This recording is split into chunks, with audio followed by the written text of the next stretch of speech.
안녕하세요. 한 주간 잘 지내셨습니까? 아직도 가야 할 길, 오늘 5번째 시간 은총이란 주제로 여러분과 함께 나누게 되었는데요. 같이 기도하고 시작하겠습니다. 은혜로우신 하나님 고맙습니다. 이 아직도 가야 할 길을 통하여서 우리의 삶을 다시 한번 돌아보게 하시고 우리 세상 안에 있는 참 다양한 지혜와 지식들을 다시 한번 말씀으로 우리의 삶에 어떻게 분별해야 될 것인가 함께 나누는 시간 주셔서 감사합니다. 하나님, 이런 지식들, 지혜들이 단순히 지나가는 정보에 그치지 않게 주님 도와주시고 이번 과정을 통하여 우리의 삶에 다시 한번 돌이키며 새롭게 붙잡아야 되는 귀한 과정을 통하여 주님의 은혜 가운데 성장하는 우리 모두가 되도록 도와주시옵소서. 예수님 이름으로 기도합니다. 아멘. 우리 첫 시간부터 우리 인생은 삶은 고난이다, 우리 삶이 고난이 있다, 문제가 있다라는 것을 알면서부터, 깨달으면서부터 그걸 받아들이고 그 고난 안에 있는 그 문제들을 풀려고 하는 시도 가운데 우리의 삶은 행복하다, 더 이상 고난이 아니다라는 것입니다.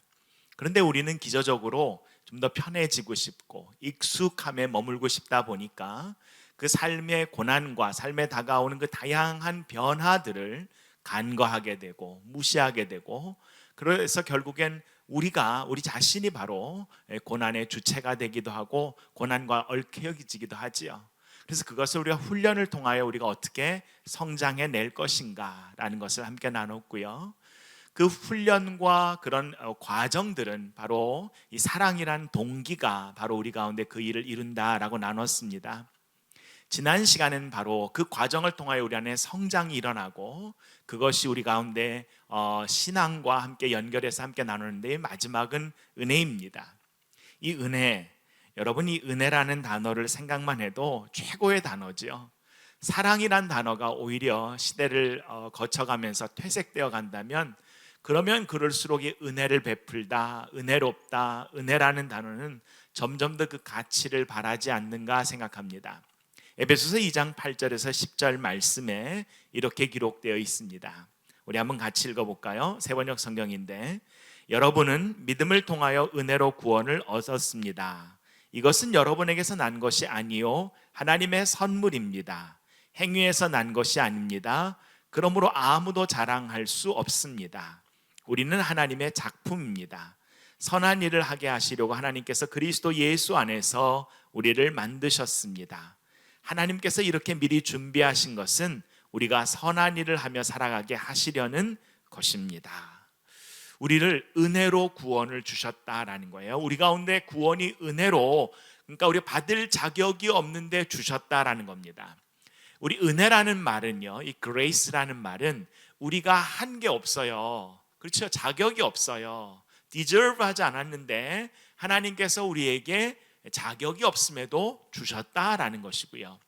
자비라는 말, 이 mercy라는 말은 뭐냐면 우리가 잘못한 것에 대해서는 우리가 당연히 그것에 대해서 대가를 지불해야 되잖아요. 근데 하나님께서 우리에게 자비를 베푸셔서 그 대가를 우리가 지불하는 것이 아니라 예수 그리스도를 통하여 우리에게 그 십자가의 대속과 은혜로 우리가 정말 하나님의 은혜 가운데 나아갈 수 있도록 자비를 베풀어 주셨다라는 것입니다. 이 마지막에 이 스카백 박사가 책을 통해서 많은 사람들을 상담하면서 이 삶에서 기적과 같은 일을 여러 번 체험한 그것을 나누지요. 무엇이 기적이라는 거예요? 우리가 일반적으로 상식으로 생각하는 그 생각의 범주를 벗어날 때 기적이지요. 초월적인 일이 벌어지는 것이 기적이지요. 그런데 곰곰이 우리의 삶을 돌아보면 가만히 우리의 삶은 하루하루가 기적의 점철이고 연결되어 있다는 것을 우리가 볼 수 있습니다. 그러면서 정말 그 마음이 무너져야 되고 도저히 그런 환경에선 답이 없는데도 불구하고 그런 환경의 지배를 받지 않고 살아가는 사람들이 있는 반면에, 도저히 그 환경은 정말 이 사람은 상처를 받을 게 아닌데도 불구하고 자신과 남이 이야기하는 그 말과의 그런 어떤 감정적인 분리가 일어나지 않아 모든 다른 사람이 하는 말들, 그런 문제들을 자기랑 연결시키다 보니까 그것이 문제에 매몰되지 않을 문제임에도 불구하고 그 문제로 인해서 상처를 받고 무너지는 사람들을 만난 이야기를 다루면서 이 은혜, 은총이란 말을 사용하고 있습니다. 정말 우리가 은혜로 구원을 받았다라는 말은 우리가 신앙생활을 좀 한 분은 아마 수십 번 들었을 거예요. 그럼에도 불구하고 많은 우리 크리스천들을 만나보면 이분이 진짜 은혜로 구원받았다는 말, 이 뜻을, 이 말씀의 약속의 뜻을 알고 있는가를 생각하게 만든 분들이 많은데요. 왜냐하면 말로는 은혜로 구원을 받았다고 하면서 우리는 전혀 삶은 그렇지 않다는 거예요. 우리가 자꾸 그 삶을 만들려고 한다는 거죠. 은혜를 모르고 사는 사람들이 있습니다. 대부분의 삶은 그저 행함으로 구원을 얻으려는 삶을 사는 이들의 삶이 많은데요, 저와 여러분이 이 시간을 통하여 우리 안에 하나님의 은혜가 살아있음을 다시 한번 굳게 믿고 붙잡고 이 은혜를 놓치지 않는 저와 여러분 되기를 간절히 소원합니다. 이 은혜는요, 하나님의 선물입니다. 정말 하나님께서 우리에게 이 선물을 주셨어요. 로마서 3장 23절에 보시면 모든 사람이 죄를 범하였습니다 그래요. 여러분, 요새 N번방 사태라든지 여러 가지 어떤 사건들이 나오잖아요. 그 일에 대해서 이야기를 들을 때 정말 사람으로서 어떻게 그럴 수 있을까 싶은 일임에도 불구하고 가만히 우리 자신을 우리가 묵상하다 보면 우리 안에도 참 정말 많은 죄된 생각, 욕심, 시기, 질투, 그래서 사람은 하나님의 영광에 이르지 못한다는 거예요. 그런데 하나님의 영광에 이르지 못하는 처지에 놓인 우리를 그냥 하나님이 버려두신 것이 아니라 그리스도 예수 안에서 얻은 구원으로 말미암아 하나님의 은혜로 값없이 의롭다는 선고를 받습니다. free gift라는 거죠. 값없이 은혜라는 하나님이 선물로 주셔서 노력으로 우리가 받은 게 아니에요. 그러니까 우리의 삶에 은혜가 있다라는 것입니다. 우리가 그 은혜가 우리 가운데 있다는 것을 믿고 살아내며 믿고 행동할 때 우리의 행동 기저에는 변화가 일어나기 시작합니다. 초월적인 것이 뭐예요? 그것이 은총이라는 거예요. 이미 하나님께서 우리 가운데 역사하셔서 우리에게 그 은혜를 베풀어 주셨다는 거예요. 그게 믿음이고 그게 신앙이지요. 저와 여러분이 예수를 믿고 하나님의 은혜를 알고 믿는다 하면서도 우리의 삶에 자그마한 문제가 벌어지면 어떻게 돼요? 은혜는 온데간데 없고 하나님의 살아계심에 대한 믿음도 온데간데 없는 우리를 만나게 될 때가 있어요. 그런데 그것을 붙잡고 그 믿음을 붙잡고 우리의 삶의 게으름과 익숙함과 편안함 가운데 우리가 안주하고 싶은 것이 당연하고 그렇게 흘러가는 우리의 삶의 태도임에도 불구하고, 그게 엔트로피잖아요. 낮은 대로 자꾸 뭔가 열을 발생하고 하는 뭔가 일을 하는 것이 아니라 점점 모든 것이 무질서하는 대로 가는 것인데, 그것이 하나하나 질서 가운데로 움직이게 하는 것, 바로 그것이 하나님의 은혜 가운데 우리 가운데 역사하시는 성령 하나님으로 말미암은 줄 믿습니다. 그래서 정말 때로는 다른 사람이 보기에 야, 이거 상처받을 수 있는 일인데, 도저히 이런 상황은 문제가 답이 없는데 라고 할 때도 저와 여러분 다시 한번 그 가장 깊은 무의식과 그 바닥 가운데 하나님을 향한 신앙이 기초가 되고 반석이 되어서 저와 여러분의 믿음의 뿌리를, 그것을 깊은 반석이신 예수 그리스도까지 연결하시는 저와 여러분이 되기를 간절히 소원합니다.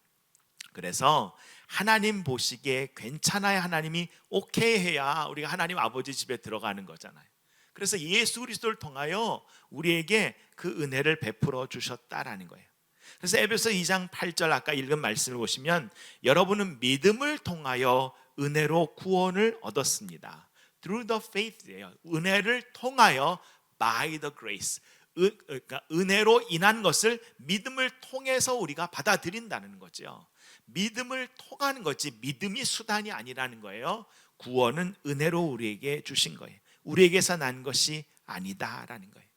믿음이 정말 우리에게 주신 그 은혜의 문을 여는 그런 키의 역할을 하는 것은 맞습니다. 그렇죠. 믿음으로 그 은혜를 받아들여야 되는 것이죠. 하지만 믿음으로 은혜를 받아들인다고 해서 우리가 뭘 하는 건 아니잖아요. 이미 구원을 은혜로 주신 거예요. 그래서 아브라함이 로마서 4장에 보시면 행위로 의롭게 되었다면 그에겐 자랑할 것이 있었을 것이라는 거예요. 하지만 하나님 앞에서 자랑할 것이 없는 것은 뭐예요? 아브라함이 하나님을 믿으니 하나님께서 그를 의롭다고 여기셨다고. 뭔가 행해서가 아니라 하나님이 그를 의롭다고, 하나님이 그에게 은혜를 베풀어 주셨다는 것을 믿었다는 거예요. 이게 우리의 마음과 심령 가운데 있어서 하나님이 저와 여러분의 가정을, 하나님이 저와 여러분의 자녀를, 하나님이 우리의 인생을 인도하고 계심을 놓치지 않아 우리의 삶에서 다시 한번 그 은혜 안에 살아내시는 저와 여러분의 귀한 신앙의 삶이 되기를 간절히 소원합니다. 그 얘기를 스카펙 박사가 책을 통해서 나누는 거잖아요. 그렇게 살다 보면 우리가 꿈을 꾸든지 우리의 무의식 가운데 있든지 우리가 생각했던 것이 정말 우리의 삶에서 현실로 딱딱 다가서고 맞닥뜨릴 때가 있잖아요. 우리는 그걸 기도의 응답이라 그러기도 하고, 하나님께서 우리에게 함께 하셔서 이런 일을 베푸신다고 하는데요, 저와 여러분이 영적으로 깨어 있다면요, 때로는 드라마를, 때로는 뉴스를, 때로는 다른 사람과의 대화를 통해서도 오늘 내가 말씀을 읽다가 묵상한 그 말씀들이, 오늘 내가 생각하고 기도했던 그 기도의 응답들이 다시 우리에게 사인이 돼서 들려올 때가 한두 번이 아닙니다. 그 은혜가, 그 신앙의 삶이 우리 가운데 있기를 간절히 소원합니다. 이게 없으면 어떻게 되는가? 지친다라는 거예요. 지친다. 예. 요즘 이제 아이들이 계속해서 집에 있기 때문에 온라인 수업을 하니까 2배, 3배로 힘드신 분들이 많으실 텐데요. 그러다 보면 이 에너지가 고갈되니까 지치게 되지요. 지치는 이유가 뭐냐? 하나님의 일을 우리의 방법으로 하려고 하기 때문이라고 오스왈드 챔버스 목사님이 이야기했어요. 은혜란 하나님께서 나의 행한 대로 갚으시는 것이 아니라 나의 필요를 채워주시는 것이 은혜인데요, 하나님의 일을 우리의 방식이 아니라 하나님의 일은 하나님의 방식으로, 그리고 우리의 삶의 일에 대해서는 게으른 것이 아니라 하나님의 약속을 붙잡고 우리의 삶에 대해서 오늘도 최선을 다할 때 저와 여러분의 삶에 하나님이 동행하시는 그 은혜를 깊이 묵상하시는 또 하루가 되시기를 간절히 소원합니다. 그렇다면 두 번째로 함께 고백합시다. 은혜는 누구든지 받을 수 있습니다. 중요한 것은 이 은혜는 누구든지 받을 수 있습니다. 로마서 10장 12절과 13절에 이렇게 기록하고 있습니다. 세 번역인데 한번 같이 읽습니다. 유대 사람이나 그리스 사람이나 차별이 없습니다. 그는 모든 사람에게 똑같이 주님이 되어주시고 그를 부르는 모든 사람에게 풍성한 은혜를 내려주십니다. 주님의 이름을 부르는 사람은 누구든지 구원을 얻을 것입니다. 네. 여기에 모든 사람, 여러분 성경을 피셔서요, 로마서 10장 12절 모든 사람에게 동그라미 하시죠. 영어로 보시면 everyone이라고 되어 있어요. 예. 만약에 여기 영어로 그냥 good people 아니면 chosen people 이렇게 되어 있다면 선택받은 사람, 좋은 사람, 예. 아니요, 그렇게 되어 있지 않고 everyone, 모든 사람. 네. 어떤 차별이 없다는 거예요. 유대인이나 그리스인이나 차별이 없고 모든 사람에게 똑같이 주님이 되어주시고 그를 부르는 모든 사람에게 풍성한 은혜를 주신다. 모든 사람에게 은혜는 누구나 받을 수 있습니다. 이 은혜가 우리 가운데 충만히 임했다는 것을 저와 여러분이 놓치지 않고 정말 모든 것이 끝났다고 생각하는 그 순간에도 하나님을 신뢰하며 주님 나를 기억하여 주세요. 그 장면이 바로 이번 우리 사순절을 지나가면서 예수님께서 십자가상에 달리셨을 때 그 우편 강도가 주님을 향해서 고백한 것이잖아요. 주님, 오늘 밤에 나를 기억해 주셔요. 이 죄인을 기억해 주세요. 그때 주님이 뭐라 그러십니까? 너는 네 죄 때문에 죽을 것이다 그러신 것이 아니라 네가 오늘 나와 함께 낙원에 있을 것이다. 예수 이름을 부르는 자는 누구든지 구원을 얻으리로다 라는 약속이 우리에게 주셨어요. 그래서 우리가 이번에 귀한 이 스카펙 책을 통하여 아직도 가야 할 길, 제일 중요한 게 뭐예요? 저와 여러분의 가정에 우리 자녀들을 위하여 신앙을 물려주시는 귀한 믿음의 사람들이 되기를 간절히 소원합니다. 제가 어제 한 장례식에 가서 그 아버님을 추모하면서 같이 이야기를 나누는 장면이 있었는데요, 그때 그 딸들이 그 아버지에 대한 기억을 나누는데 어릴 때 이 아버지가 늘 저거를 읽으라 그랬대요. 잠언을 읽으라 그랬대요. 그래서 어릴 때 기억은 항상 그 잠언을 읽었다는 거예요. 그러면서 이 잠언 말씀을 그렇게 암송하게 했대요. 그 얘기를 쭉 듣는데 제가 예전에 읽었던 신문 기사가 하나 생각나더라고요. 영국의 경제학 교사였던 폴 플래내건이라는 사람이 있었어요. 그 사람이 2009년 11월 5일에 피부암으로 죽습니다. 죽을 때 그에게는 5살 된 아들 토마스와 1살 배기 딸 루시가 있었어요. 이 아들과 딸을 너무 사랑하는데 아들은 5살, 딸은 1살인데 9개월 동안 피부암으로 이 사람이 굉장히 실갱이를 하다 죽어가니까 뭘 남길 게 없으니까요. 그 암과의 고통과 싸우면서도 이 자녀들에게 편지를 쓴 거예요. 수백 통의 편지를 집안 구석구석에 남겨놓고, 또 하나는 자기가 읽은 모든 책을 서재에 담아서 그 책 안에는요, 자기가 감명 깊게 읽었던 그 책들, 서재 그 책들 뒤에는 자기가 왜 이 책을 감명 깊게 읽었는지 자신의 생각과 소소한 감정들을 남겨서 자녀들이 그 책을 읽을 때 아빠랑 소통할 수 있도록 또 남기고, 아이들이 해마다 성인이 될 때까지 선물들을 준비해서 포장하고, 이런 과정을 다 해놓으면서 그 아버지가 삶에 만족하는 28가지 방법이라는 긴 메모를 자녀들에게 남겼는데 이렇게 남겼어요. 말기암 판정을 받은 뒤 나는 슬픔 속에서도 지혜를 찾으려고 노력했다. 행복한 인생을 사는 공식은 의외로 매우 간단하고 너희는 충분히 그럴 자격이 있다. 너희는 충분히 그럴 자격이 있다. 우리가 자녀들에게 무엇을 남기는 것이 좋을까요? 이 스카펙의 책을 읽으면서 우리가 생각하는 게 뭐예요? 자녀들이 해야 할 일을 먼저 하고 싶은 일을 나중에 하는 훈련을 했을 때 그들의 삶에 어떤 결과가 나올까요? 그들의 인생을 매니지할 수 있게 되겠죠. 우리가 계속해서 그들의 고기를 잡아서 먹여주는 인생이 아니라 그들 스스로가 고기를 잡는 것, 피싱을 하는 즐거움도 그들이 갖게 되고, 또 그 고기를 먹을 수 있는 방법도 알고 그것을 누리는 삶을 나눠주고 싶은 거 아닌가요?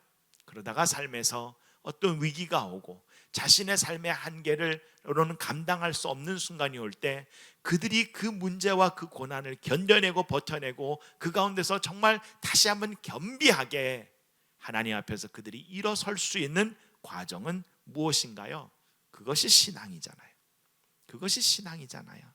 그래서 다시 한번 우리가 이 아직도 가야 할 길, 이 책을 통하여 우리가 이 은혜를 알고 이 은혜를 우리 다음에 자녀들에게 나눠줄 때 모든 사람에게 이 은혜를 베푸시는 하나님, 모든 사람에게 차별이 없다라는 이 신앙의 고백이 저와 여러분의 고백이 돼서 우리 자녀들에게 정말 이 은혜가 있음을, 이 은혜는 절대 사그라들지 않으면 어떠한 상황에서도 이 은혜가 우리 가운데 충만함을 우리 자녀들에게 믿음으로 나눠주고, 우리도 그 은혜 안에서 살아내므로 부모의 말이 아니라 부모의 행동이 결국엔 우리의 다음 세대의 행동 기저를 만든다라고 했습니다. 그러기에 우리가 그 은혜 안에서 사는 삶을 보여주십시다. 그리고 그 은혜를 찬양하십시다. 그리고 그 은혜 주심을 우리가 늘 감사함으로 고백할 때 우리의 가정과 우리 자녀들 가운데 그 은혜가 차고 넘치게 될 줄 믿습니다. 이 은혜는, 다시 한번 고백합니다. 은혜는 예수님으로 말미암아 영생을 얻는 것입니다. 네, 이 은혜는 예수님으로 말미암아 영생을 얻는 것이에요. 이 영생은 우리의 삶이 길어진 것을 영생이라 말하는 것이 아니라 예수 그리스도 안에서 우리의 정체성이 바뀌고 우리가 누구인 줄을 알고, 그래서 우리가 그 삶의 질이 달라진 거지요. 우리가 신앙을 가지면서 살아가는데 우리가 예수를 만났다고 하면서 그 이전과 그 이후가 똑같다면 무언가 우리의 삶에서요, 그 예수 그리스도 주님을 만나는 성령의 충만하심을 경험하는 그 계기가, 그 동기가 무엇인지 다시 한번 돌아보는 저와 여러분이 되기를 간절히 바랍니다. 왜냐? 우리 요한복음을 읽다 보면 6장 39절에 예수님께서 이렇게 말씀하셨어요. 나를 보내신 분의 뜻은 내게 주신 사람을 내가 한 사람도 잃어버리지 않고 마지막 날에 모두 살리는 일이다. 또한 아들을 보고 그를 믿는 사람은 누구든지 영생을 얻게 하는 것이 내 아버지의 뜻이다. 네, 하나님의 뜻이 뭐예요? 우리에게 은혜를 베풀어서 은혜로 구원을 베푸신 이유가 뭐예요? 우리가 영생을 누리라고요. 영생을 살라고요. 그래서 살아서 믿는 자는 영원히 죽지 아니하리라. 이 말은 우리 육체가 죽지 않을 거야 이 말이 아니라 예수 그리스도를 안 뒤에 우리의 삶은 그 영생을 누리고 살아가고 있다라는 것입니다. 오늘 스캇백 박사의 책이 마지막 은총을 이야기하면서 왜 어떤 사람은 너무 쉽게 정신질환에 빠지고 어떤 사람은 정말 어려운 가운데서도 전혀 정신적 외상을 이겨내고 건강한 생활을 하는가? 모르겠다. 예, 모르겠다. 그래서 모르는 것을 어떻게 설명할까? 이건 은혜네. 여러분이 은혜, 여러분 우리가 하나님의 은혜가 우리 가운데 있을 때 하나님을 경험할 때가 있습니다. 여러분 여호와를 경외하는 것이 지식의 근본이라고 잠언이 시작하죠. 이 지식은 다 같은데요, 하나님을 경험하는 것을 말해요. 우리가 이 하나님이 우리의 삶에서 삶을 경험하게 됩니다. 근데 하나님을 경험했다고 우리의 삶에 고난이나 어떤 정말 힘든 일이 발생했을 때 경험한 그 경험이 그 문제와 그런 어떤 고난의 순간에 딱 우리에게 와가지고 우리의 그 성품을 만들어내는 건 아니잖아요. 그래서 이 지식은 그 하나님을 아는 것은 아는 건데 이 알미 내 삶의 태도가 될 때까지 능숙해지지 않으면, 그래서 그 잠언 9장 10절로 가면 여호와를 경외하는 것이 지혜의 근본이라고 되어 있어요. 그 후반부로 갔을 때 이 지혜가 되는 것은 지식이 아니라 지혜로 바뀌는데, 지식은 하나님을 아는 경험 아니면 그 지식이 아닌 knowledge 내게 주신 아는 것이라면 이것이 우리의 삶에서 익숙해진 거예요. 능숙해진 거예요. 그래서 히브리어로 호크마는 scared라고 잠언에서 번역이 됐는데요, 나의 삶에 이것이 능숙해지다 보니까 우리의 삶의 태도가 되는 거죠.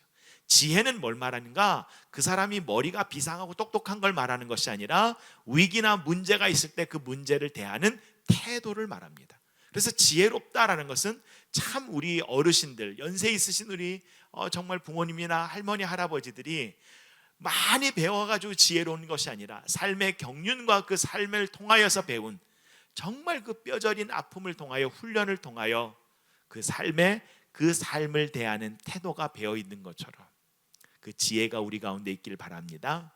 그런데요, 그 다음에 여호와를 경외하는 것이 지혜의 근본인데 그 거룩한 자를 아는 것이 명철이다 그랬어요. 명철은 빈이라는 히브리어인데 understanding이에요. 이해하다예요.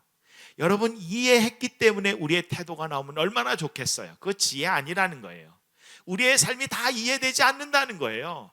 왜 어떤 사람은 정신질환에 빠지고 왜 어떤 사람은 정말 정신적 외상을 견뎌내고 이겨내고 살아가는가? 모르겠다는 거죠. 이해되지 않는다는 거죠. 그런데 중요한 것 뭐예요?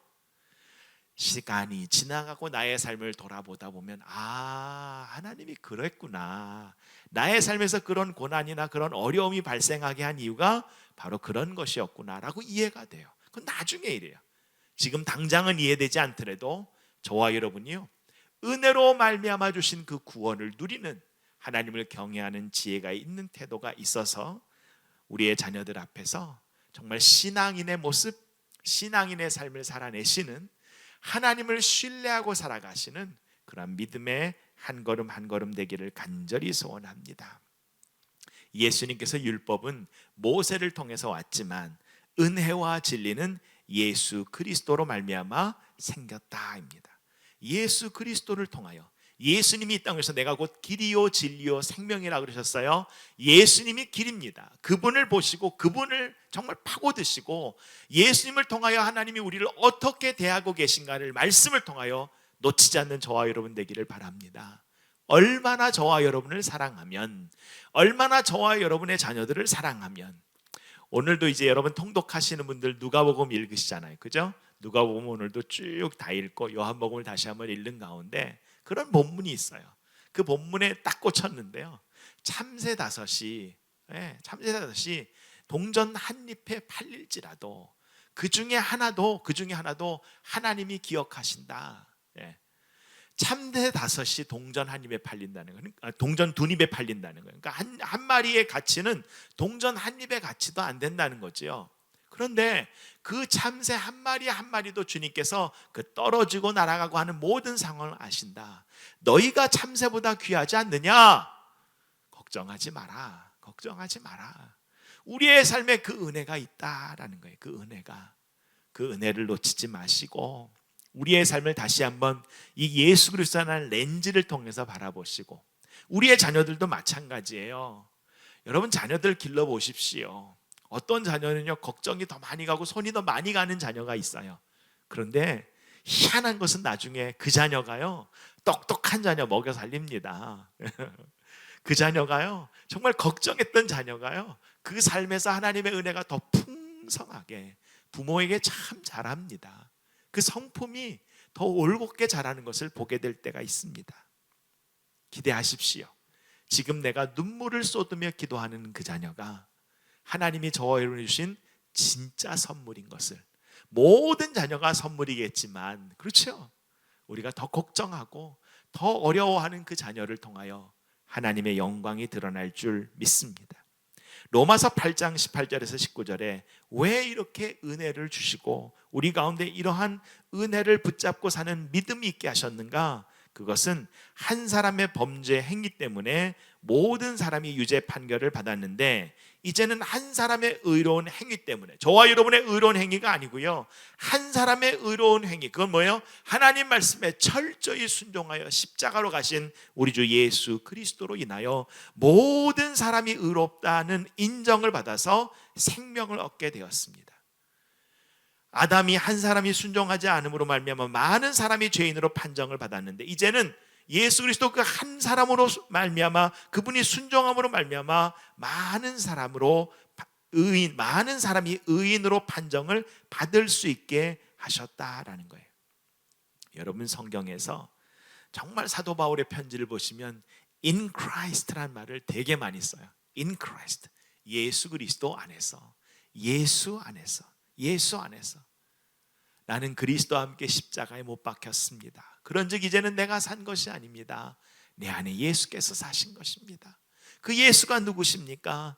그 하나님의 아들, 나를 위하여 자기 몸을 내어주신 하나님의 아들, 나는 그 아들을 믿고 그 하나님의 은혜를 믿고 사는 것입니다.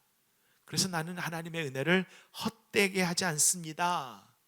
저와 여러분이 그 은혜를 놓칠 때마다 갈라디아서 2장 21절의 말씀, 나는 하나님의 은혜를 헛되게 하지 않습니다. 의롭다고 하여 주시는 것이 율법으로 되는 것이라면 그리스도께서는 헛되이 죽으신 것이 됩니다. 사회에 통념이 있고 그 시대에 규칙이 있습니다. 하지만 저와 여러분을 의롭다 하시고 받아주신 것은 그 율법이나 통념이나 규칙이 아니라 예수 그리스도의 십자가의 은혜다라는 것입니다.